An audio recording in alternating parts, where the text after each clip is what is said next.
Are you dating an avoidant person or a narcissist? This is a question I get all the time in the comments. Adam, help me sort out ethical avoidant, manipulative avoidant, narcissistic person, narcissistic personality disorder. What am I dating here? What am I looking at? In this video, I want to show you exactly how to separate that out during these winter holidays, because holiday confusion is real, especially if you're questioning your partner's behavior. Is he avoidant? Could be a narcissist. What is happening?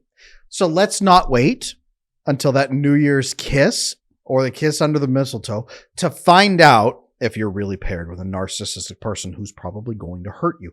Instead, let's look at the signs so you can tell the difference. In this video, I want to show you those 7 clear signs of a narcissist, plus some additional green flags for an ethically avoidant person so that you can sort them out.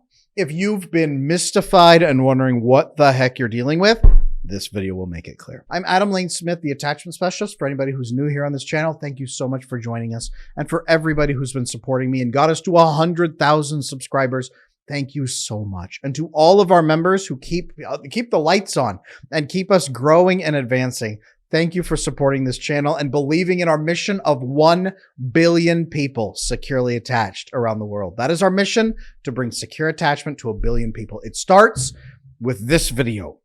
Okay, we're going forward from here. How to tell if you're dating a narcissist in 7 clear signs. Let's go. Now, brief overview. Are all avoidant people narcissistic? Absolutely not. Okay.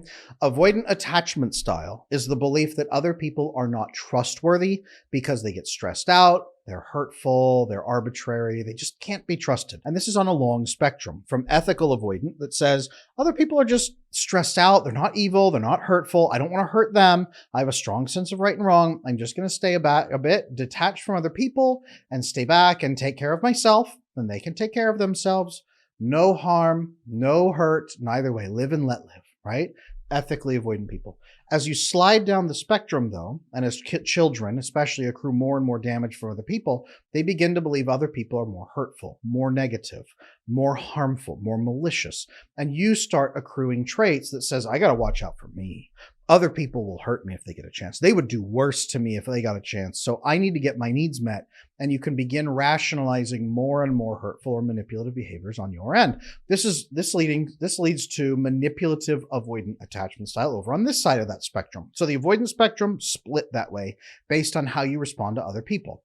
Off the end of that spectrum is personality disorders, where it fully has taken over.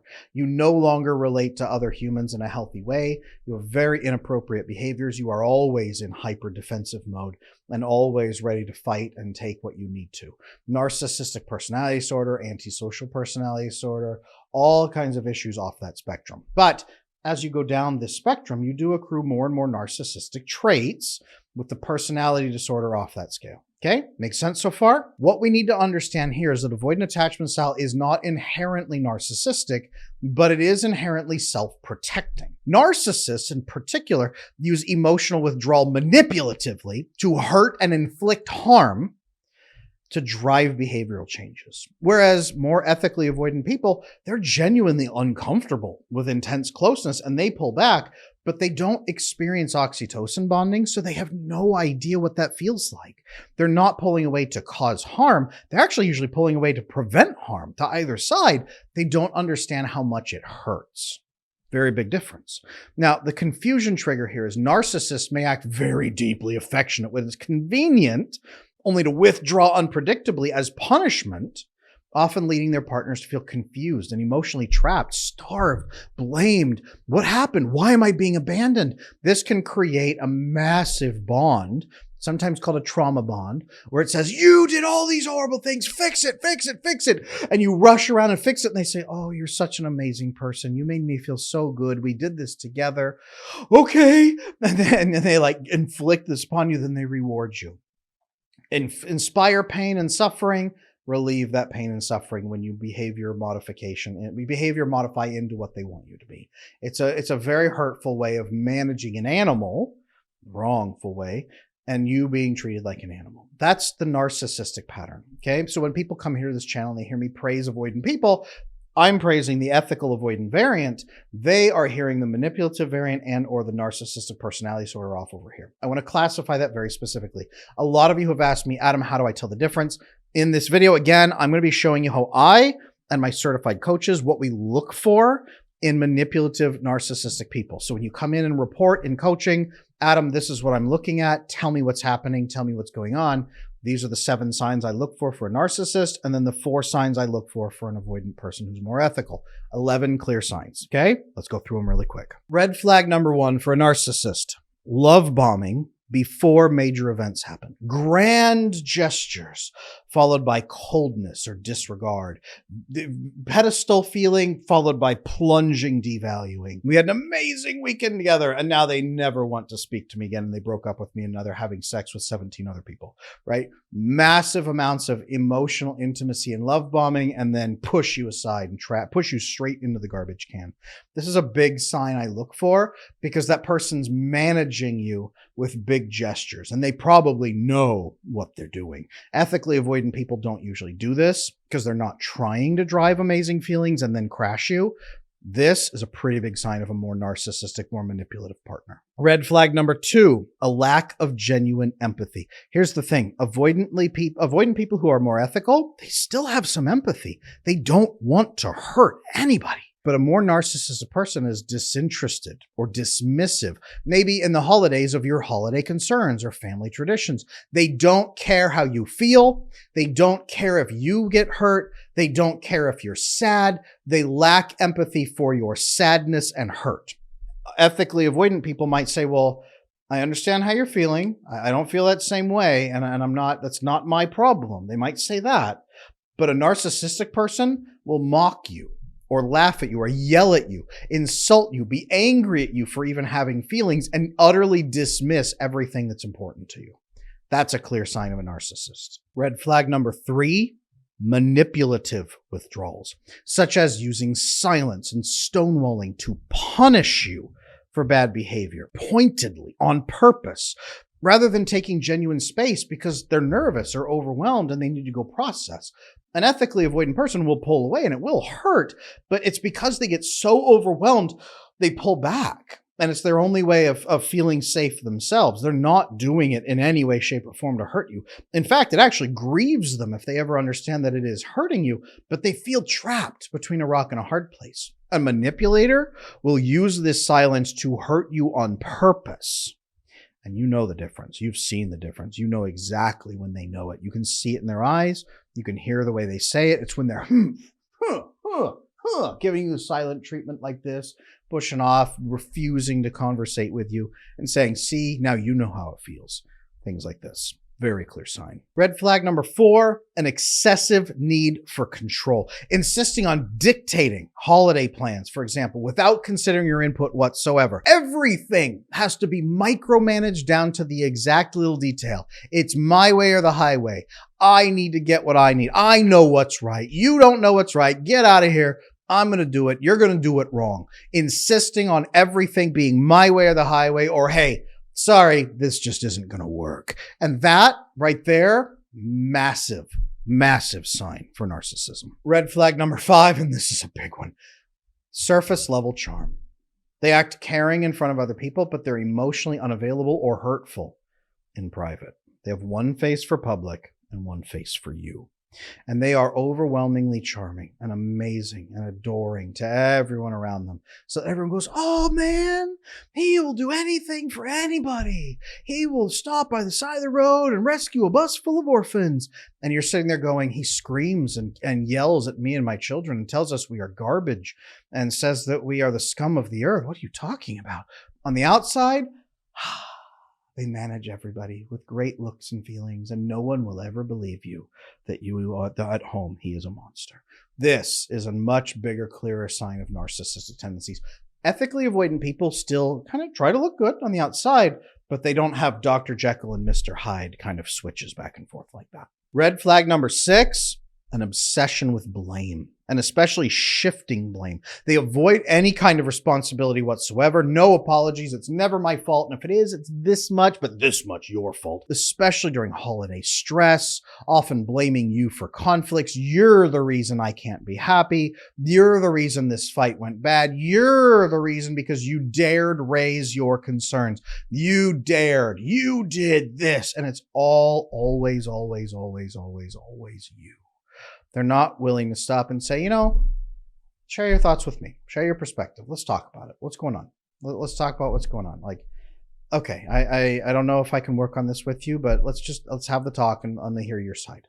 At least an avoidantly ethical person might stick around to hear your side, but they're probably not going to be endlessly blaming and beating you into the ground. They're more likely to just run away, to be honest with you. And red flag number 7, they disregard boundaries.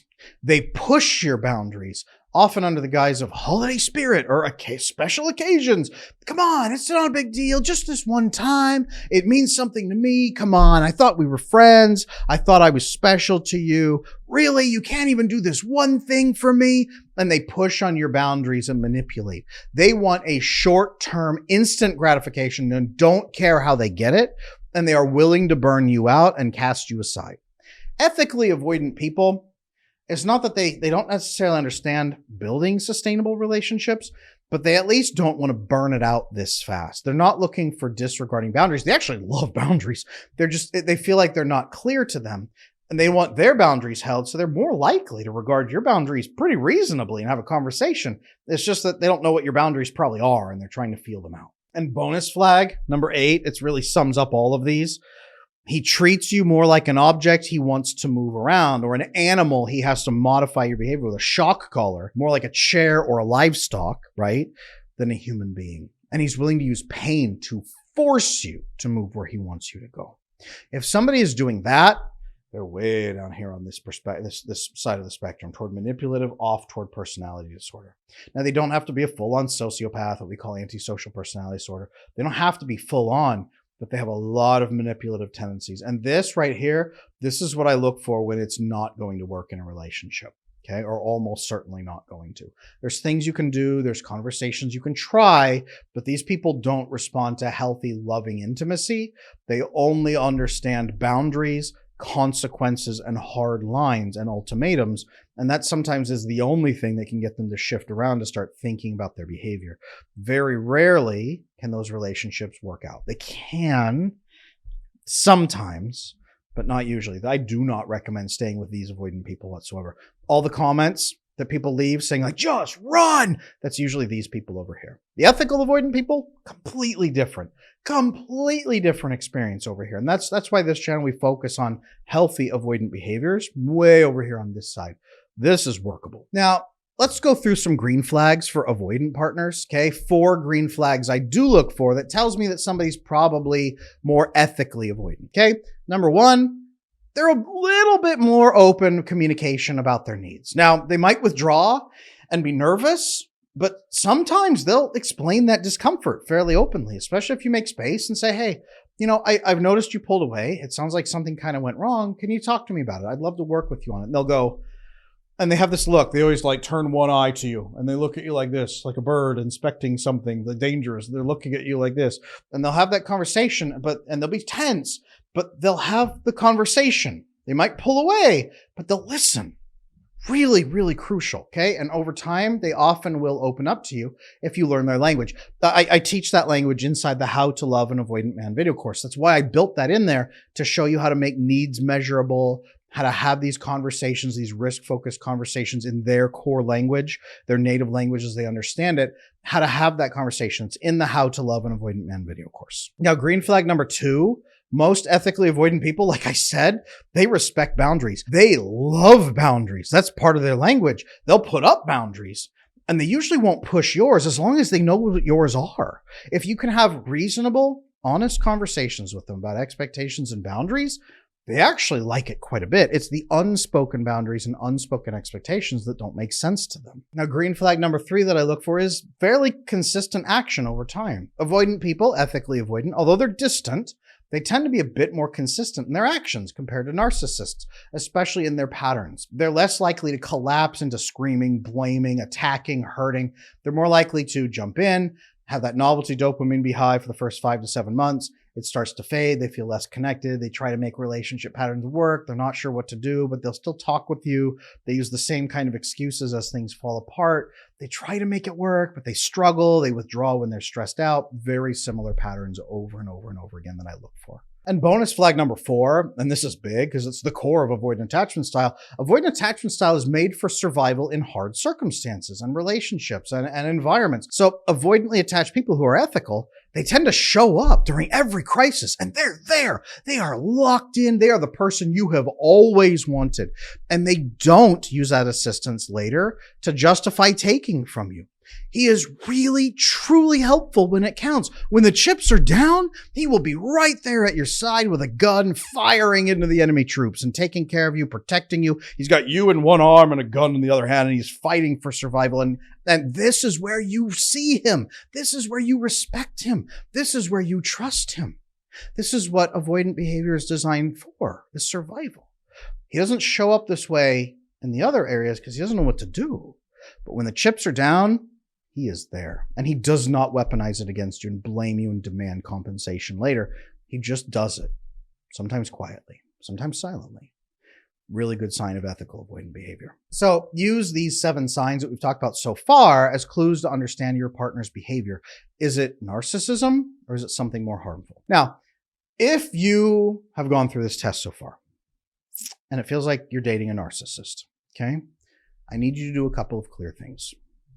Number 1 is to set very specific, clear boundaries. Understand that narcissists will challenge boundaries, so it's crucial that you be able to uphold them, even during the holidays, where we're at right now, okay? Boundaries should come from your principles, your core ethics, and your long-term goals. I'm sorry, I can't do that because of these things. If they are going to push on that, then they say, I don't care about your ethics, and I don't care about your long-term goals. All I care about is my short-term convenience, so shut up and deliver. Okay, learn to apply those boundaries. This is Boundaries 101. When you come into our attachment repair program, we teach you Boundaries 101 really fast to try to push back. So if this is a problem, come talk to me or my coaches. Let's get you set up and help you understand how to apply those boundaries really fast. Second thing you need to do, self-care and support system. Protect your mental well-being by prioritizing that self-care. Narcissists usually drain you to exhaustion and isolate you at the same time. They don't want you getting help and support from other people. They want you reliant and dependent upon them. It's an awful process that they do. It could be more subtle at times, but you feel so run down you can't recoup and you can't get back to base zero. So you need to be taking care of yourself. And if someone is stopping you from that, massive, massive red flag. You need to get some support from the people in your life who care about you. Okay, get some help in that way. And speaking of getting help, if you're overwhelmed and you're struggling to discern between these patterns, consider some deeper guidance to help you make some more empowered decisions about your relationship. Understand and remember that relationships with narcissists are practically impossible to manage without significant help and guidance. Whether you choose to stay or leave, and avoidance, quite frankly, dealing with an avoidant, if you're not fully grounded yourself, it can also be tough. Even if avoidant is manageable and narcissist is not, it's still challenging. So if you need some help, remember that I am here. My team and I are ready to assist you. We can guide you through some coaching or some help, the attachment repair program, even if you just need some group coaching for a little while. We are here to assist. We're happy to answer questions. Most of all, remember this.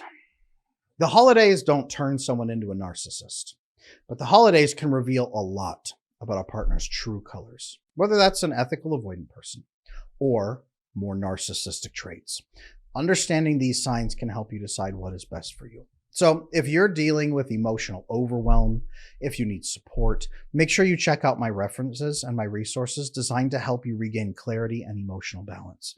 If you think that he's a narcissist, then let's definitely talk. I have a whole team ready to help you. Or if you're dealing with an ethical avoidant and just not finding that connection you're looking for, my How to Love an Avoidant Man video course or my attachment repair program could be perfect for you.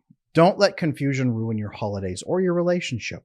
Discover the power of understanding attachment and reclaiming your well-being. I am Adam Lane Smith, the attachment specialist. Thank you for sticking with me. I hope these 11 signs have been enlightening. It's what me and my team use to assess relationships when people come in, plus a couple of other key factors and criteria. Please, if this has been helpful, like, comment, subscribe, turn on notifications, ring that little bell so that you get notifications on your phone. Make sure that your phone is enabled notifications, otherwise you won't get those. Come to the next live stream. Let's talk, let's chat, let's answer some questions about your relationship and get you on track for where you want to be, because you can build a loving, fulfilling relationship no matter who you are.